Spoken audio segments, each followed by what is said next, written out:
Hi guys, welcome to my vlog. And so today we are going to be discussing the very serious issue of sexual assault on college campuses across America.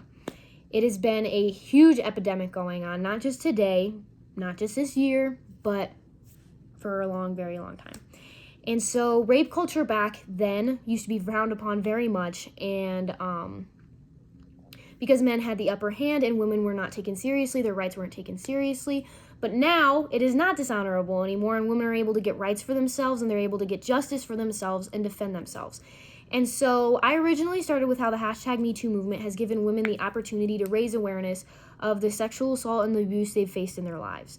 And that is huge because the hashtag #MeToo movement was able to bring together a very strong supportive community for women to interact in, participate in, and it was just brought them together as a whole. Excuse me. And so, surprisingly, every 73 seconds an American is sexually assaulted. And this is horrible. This is wrong. And because this is such an epidemic that shouldn't be happening, people should know better because it's a horrible act to commit.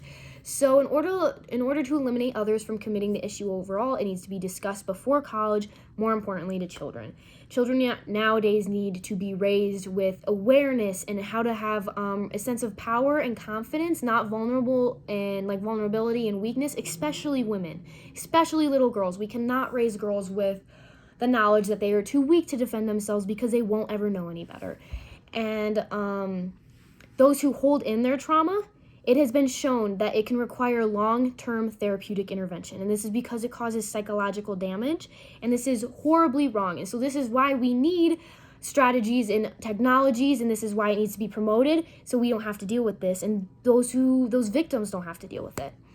So starting with the outside, bystanders are very much influenced by the crowd, and that is very unfortunate because if the crowd isn't doing anything, then there's a very high chance they're not going to stick up for those who are in trouble. And this is where it needs to be taught from the base what to do in those situations, how to be able to defend somebody and get them help and not be influenced by the crowd. And starting with men are highly influenced by other men. They have ego and intimidation, and this is why men, and especially starting with young boys, need to be raised with better knowledge and respect on sexual assault. Because if not, they let their egos and they let their mindsets get to them, and they don't know any better. They're not raised any better. And so, but it's not just men that are predators. Unfortunately, 1 in 16 men are sexually assaulted throughout college. And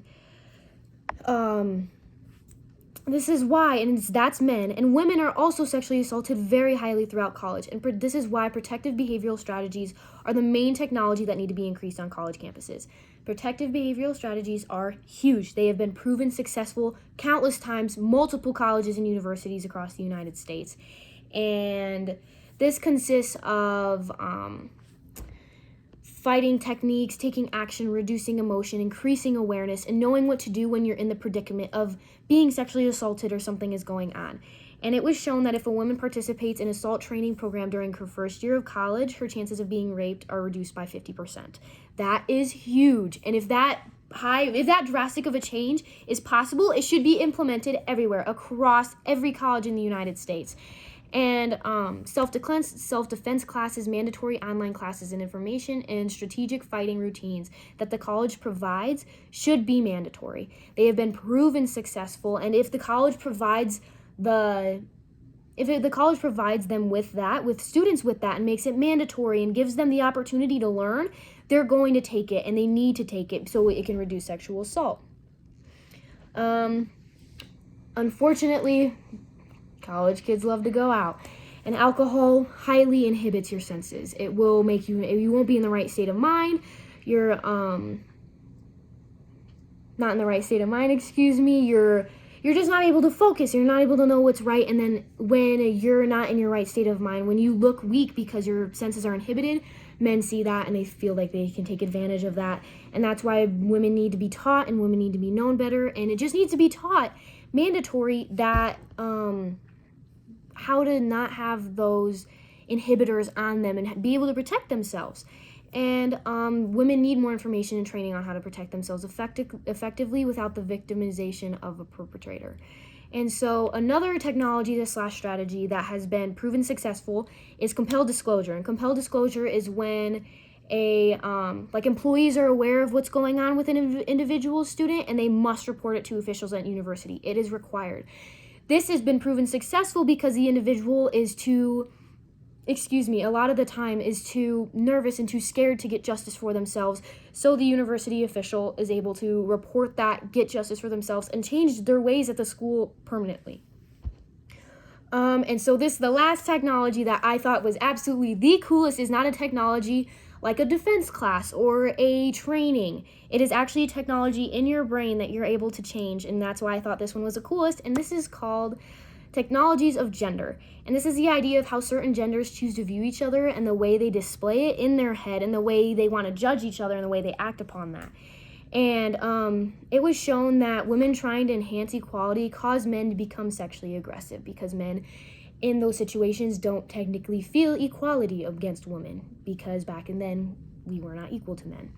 So when men drop their masculine ego, this is able to settle out, and it decreases the chances of sexual assault because everybody's in the right state of mind, believes in equality, and this is what kids need to be raised on and know better than that.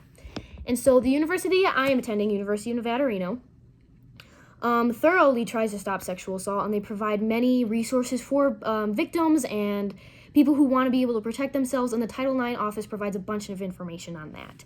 And so I conducted a survey across the United States to multiple college students, and it was shown that 43.5% have never been sexually assaulted and harassed in their life, and 39.1% have not witnessed it happen to somebody else. That is less than half. That means more people have seen it happen to somebody else. And I asked my conductees, my surveys, what they thought about a sexual predator, because everybody thinks differently, and women think of men. But they actually came up with some different ideas. It came up with stalker, obsessive, disrespectful, violent, but a lot of main one was male, unfortunately. And it's someone that forces themselves onto someone else when it is unwanted, and someone who oversteps boundaries and dismisses all respect to solicit what they want. And seeing that although all of the answers differed, they were all in the general same idea, so everybody knows what a perpetrator seems to be. And so, and that was something that I found very surprising, because 65.2% of colleges were required to take an online course about how to defend themselves from sexual assault. That was it, 65.2%, when it should be required across every single college. And it has been proven factually that protective behavioral strategies, when practiced and when conducted thoroughly, are proven successful and displayed at multiple colleges with men and women across the United States. And this is why my personal belief of that how colleges need to make this mandatory to every student should be required everywhere, because sexual assault will decrease because it's an ongoing problem and is something that cannot be taken lightly, because it causes the school trouble, it causes a victim traumatizing, horrible damage to themselves, and more needs to be done to prevent sexual assault to both men and women on college campuses. And thoroughly throughout all of this, I was able to conduct all this information, and I learned all of this and was able to become very passionate about stopping sexual assault on college campuses, because it is an ongoing epidemic, and it is something that nobody deserves to have to go through. It is a horrible experience, and since it is an ongoing problem, enhancing protective behavioral strategies, will eliminate drastically college sexual assault, and this needs to be implemented everywhere. So I hope you guys like my little spiel about that. Make other people aware about how to protect themselves and make themselves safe, and hopefully spread a better cause. Thank you.